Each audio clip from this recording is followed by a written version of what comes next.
This story is about two nerds on your right and two philosophers on your left that come together to share their knowledge. Hello, I am Nur Aina Izzati Razali with metric number 050400. So, have you ever wondered why and how words are translated into various kinds of language in this world? Have you ever wondered? No. So, according to Schumacher and Sahih 2013, communication is the key aspect of knowledge transfer in the global arena. But the different construction of social reality within two or more languages in the world will hinder the process of knowledge transfer. So, this is where translation will take over to ensure that the different construction of reality in different languages can be equivalent. So here, me and my fellow nerdy philosophers will analyze an ably translated novel by Sophie's World by Jostein Gaarder in 1991, which is originated in Norway and then published in English in 1994. The Malay version, Dunia Sophie, is written by Hassan Ahmad in 2015. Hi, I'm Sophie Nabila. You want to hear my story? You're nodding. Yes? So let's go! This novel is a story of a 14-year-old girl named Sophie Manson. She lives in Norway. She lives like a normal girl. But one day, she received a letter with the questions asking her like, who are you? Where does the world come from? So next, there is another character named Alberto. He is a philosopher. Alberto informs Sophie all about philosophy of this life. One day, Sophie received a bizarre postcard written to Hilda Milenak. Hilda's father sent her a postcard wishing her a happy birthday. Sophie is perplexed. She has no idea what's going on, but she is certain that Hilda and the philosophy course are linked in some way. Fast forward. The narrative of this book then shifts to Hilda's point of view. Hilda actually received novel Sophie's World as a birthday gift from her father on June 15. She begins to read and become engrossed. Sophie is just a character in the book, but Hilda is convinced that Sophie exists, and Sophie is more than just a character in novel. Assalamualaikum. Ahlan wa sahlan. Ana Aareena binti Aidi, metric number 050811. Ana is a philosopher from the eastern country. Let's become smaller. Ooh. So, the first point, why did I say that it liberates a text? This is because knowledge can be spread into every part of the world instead of just one person. The second significance is that it delivers the source text's knowledge to everyone. Basically, this is the same as the first point because it spreads knowledge. Now, the third significance, which Ana likes the most, because it is for culture's recognition. Because when a text is translated, therefore the culture's knowledge in that text gets spread. And when it gets spread, people will start to acknowledge the culture in the source text.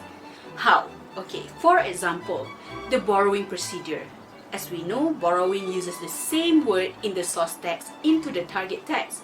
When people meet these words, they will question, who created such unique words? And therefore, the culture of the source language is spread.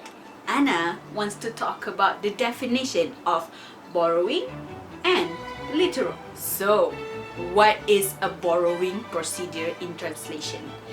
According to JUSOH 2021, a borrowing translation is a process in translation that allows the same use of words in the target text.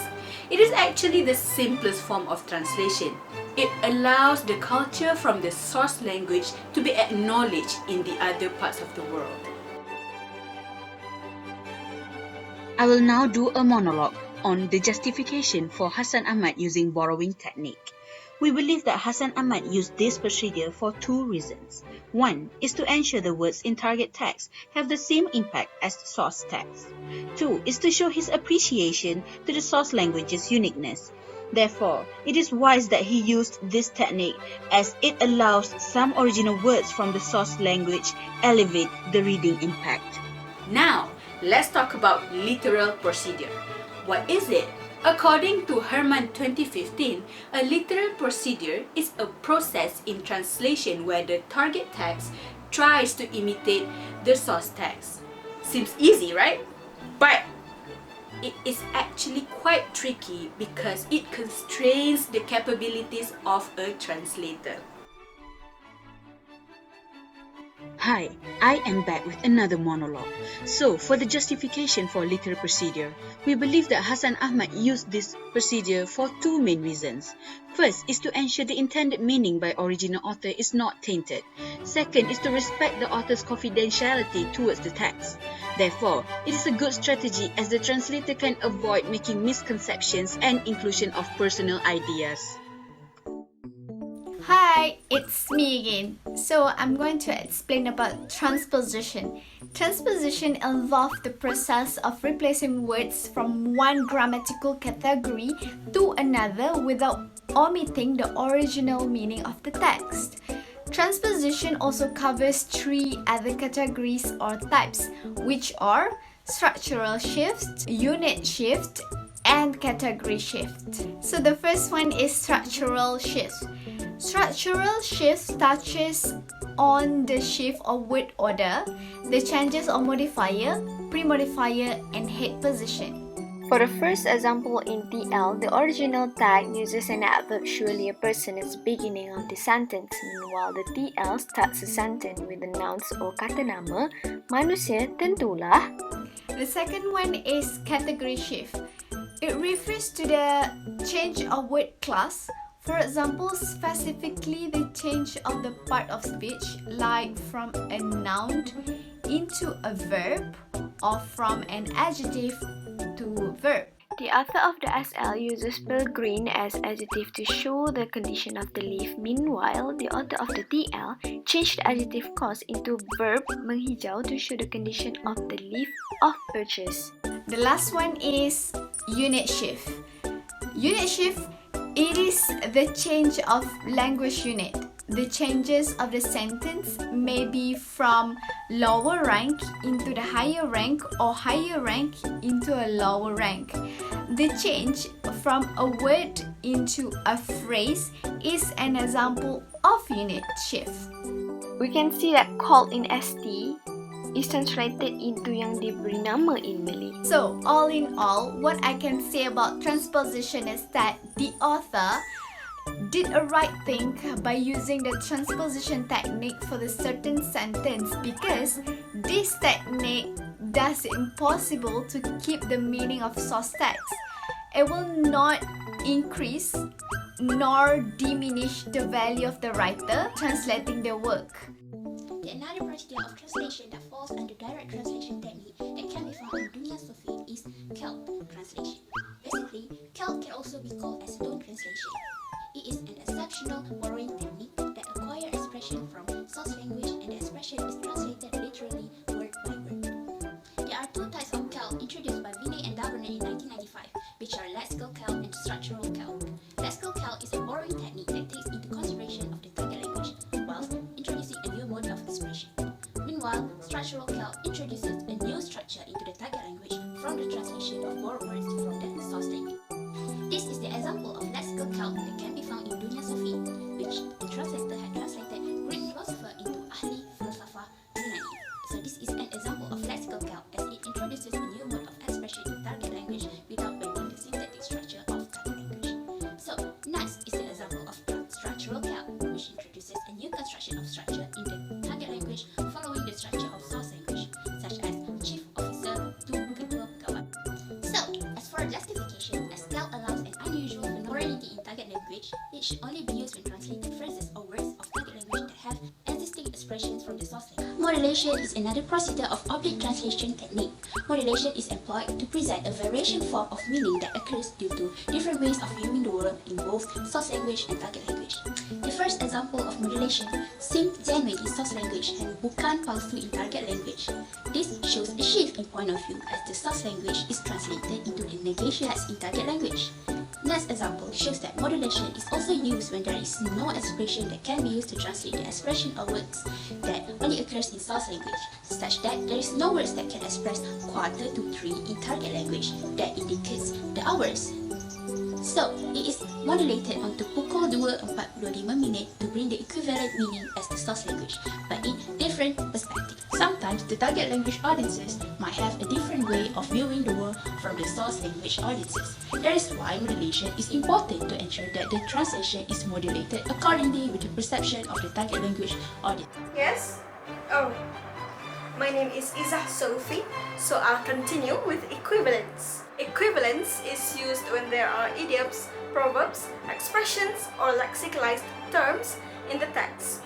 It is utilized as the equivalence of the text to attain the same meaning but with a different reformulation of the language. The author uses descriptive equivalence where it focuses on the same description that the words in source language is referring to for the translation into target language. As you can see now, this is an example from chapter 3. The source text is, "There is no need to carry coals to Newcastle."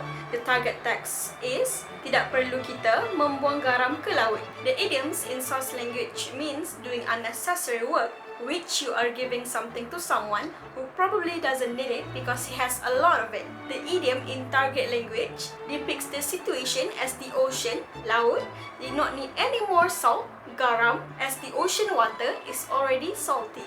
Although the translation technique equivalence wasn't found extensively used, the author did a great job in translating the idioms, expressions, or lexicalized terms as closely as possible to the source language.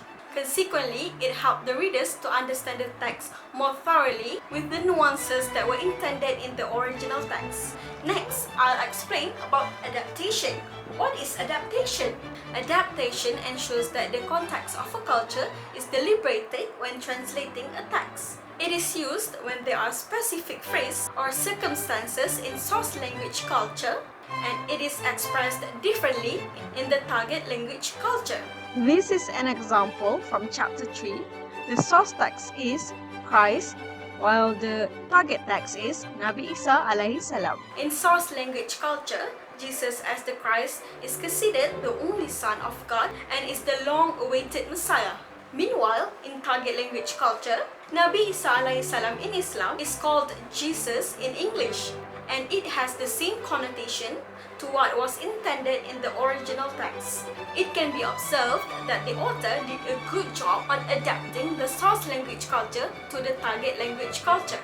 It was successfully translated to match the nuances that the source text is trying to convey. Therefore, the future readers for the translated version would have a good understanding of the culture that was mentioned in the novel while enjoying the book thoroughly. This part of our sharing session is called we will be reviewing the pros and cons of the translated text by Hassan Ahmad. There will be 3 of my close friends that will join our discussion. The first part of this review will obviously be started by me. I will talk about the quality of the translated text by Hassan Ahmad. Personally, we think that this is a good translation. Why? Because Herman 2015 stressed that a good translation is when the message of the source language is kept while also adhering to the structure of the target language. Therefore, as readers, we could comprehend the target text. As analysis, we could compare that the messages in the source text and the target text are the same. Other than that, this book also employs various translation techniques to fit with the context. Thus, it enhances a better understanding to the reader. It also gives the same feeling to when the reader reads source text. The Malay version tend to use lengthy words than the original text. This is due to orthography nature of both language that is contrastive to each other. Next, it is the translator's choice for not translating certain words or phrases.